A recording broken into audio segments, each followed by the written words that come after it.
Saya khawatir tidak ada lagi polisi yang berani membongkar kejahatan lain. Kenapa? Karena ketika dia membongkar suatu peristiwa kejahatan, justru dia yang akan jadi korban, Pak. Kita barangkali masih ingat bagaimana Pak Kapolri, Pak Sigit pernah mengatakan bahwa ikan busuk itu berasal dari kepala. Ya, dan itu kemudian kalimat yang sama disampaikan oleh Pak Prabowo Subianto ketika beliau berpidato setelah pelantikannya. Yang kedua, soal Rudy Soik. Ini menarik dan menjadi atensi bukan hanya masyarakat NTT hari ini, tetapi sudah menjadi perhatian masyarakat Indonesia. Seorang yang polisi yang membongkar sebuah kejahatan, lalu kemudian dia diadili. Saya hanya khawatir pimpinan Pak Kapolda, kalau tidak dianulir, dikoreksi putusan PDTH di proses banding nanti, maka saya khawatir tidak ada lagi polisi yang berani membongkar kejahatan lain. Kenapa? Karena ketika dia membongkar suatu peristiwa kejahatan, justru dia yang akan jadi korban, Pak. Padahal sejatinya Rudy Soik kalau benar dia membongkar kejahatan ini, harusnya dia diberi apresiasi, reward oleh Polda NTT. Di samping tadi, rekam jejak saudara Rudy Soik ini sangat luar biasa sebagaimana disampaikan oleh senior kita, Pak Benny Kabur Harman, yang notabene dapil beliau. Karena itu Pak Kapolda, kalau benar ada yang backing BBM ini sungguh memalukan kita. Ini harus dibongkar, Pak. Bukan Rudy Soik yang harus jadi perhatian kita, tetapi apa yang telah dibongkar oleh saudara Rudy Soik ini yang harus ditelusuri mendalam oleh Polda NTT. Saya kira itu catatan kami dari fraksi Nasdem Pimpinan. Assalamualaikum warahmatullahi wabarakatuh. Yang kedua, ini untuk NTT, ya. Kita barangkali masih ingat bagaimana Pak Kapolri, Pak Sigit pernah mengatakan bahwa ikan busuk itu berasal dari kepala.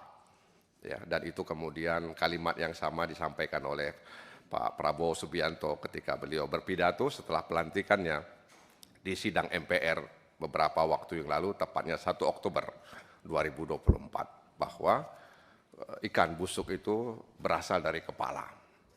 Nah, karena itu, ya, kalau kemudian, ya, seperti yang pernah disampaikan oleh beberapa rekan sebelumnya, ya, bahwa saudara Rudy ini adalah orang yang ingin, ya, membongkar praktek-praktek penimbunan, ya, bahan bakar, ya, dan ingin memberantas itu di bumi NTT, maka ini patut kita dukung karena dia adalah merah putih. Tapi kalau sebaliknya, maka tentu yang bersangkutan juga harus mengalami hal sama. Sebenarnya ini bukan cerita baru. Ya. Soal oknum-oknum backing ini bukan cerita baru. Saya juga didatangi, ya, dilaporkan seorang bribka, ya, berinisial RY di Polda tertentu, saya nggak sebutkan di sini, bahwa dia bersama Kapolseknya menggerebek gudang mafia minyak solar bersubsidi yang diangkut menggunakan mobil tangki Pertamina. Ya. Setelah Kapolseknya pindah, dia dikerjain. Ya.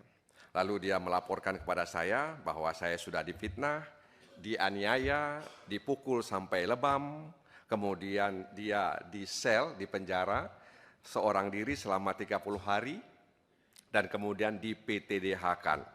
Tanpa ada bukti dan semua pasal yang disangkakannya kepada dia telah kadaluarsa. Saya bilang, Anda mau melaporkan silahkan, itu hak Anda kepada institusi DPR. Lalu saya sampaikan kepada Kapoldanya, saya teruskan semuanya kepada Kapoldanya. Lalu saya ingatkan Kapoldanya, tolong diatensi. Terakhir saya telepon Kapoldanya, Kapolda mengatakan kami sedang melakukan investigasi. Sebab ini adalah peristiwa yang kalau tidak dikelola dengan baik akan menggerus kepercayaan ya kepolisian di mata masyarakat. Jadi kita yang di atas ini berusaha agar institusi-institusi penegak hukum mendapat kembali kepercayaan oleh masyarakat.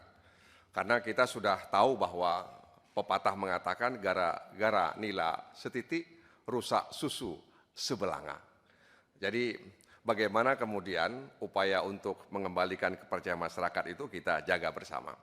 Jadi Bribka RY ini ya kasusnya sedang diinvestigasi oleh Kapolda setempat.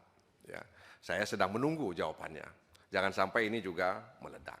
Nah karena itu sekali lagi cerita-cerita seperti ini kami temukan ketika kami melakukan kunjungan kerja ke provinsi-provinsi bahwa ada oknum-oknum ya yang kemudian membackup, membacking ya minyak solar bersubsidi tersebut sehingga terjadi kelangkaan di tengah masyarakat. Nah karena itu dalam kesempatan ini ya kami berharap agar pimpinan Komisi 3 DPR RI bisa semacam membentuk tim kecil ya agar kemudian kita bisa memberikan solusi kepada Kapolri ya sehingga kemudian peristiwa serupa tidak terulang kembali. Jadi ini patut kita tindak lanjuti karena ada dua pendapat yang berbeda ya. Ya nah karena itu ini harus kita selesaikan ya.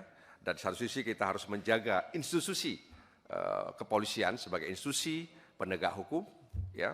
Di satu sisi kita juga harus menjaga anggota-anggota kepolisian yang ingin menegakkan aturan yang ada di institusi kepolisian tersebut.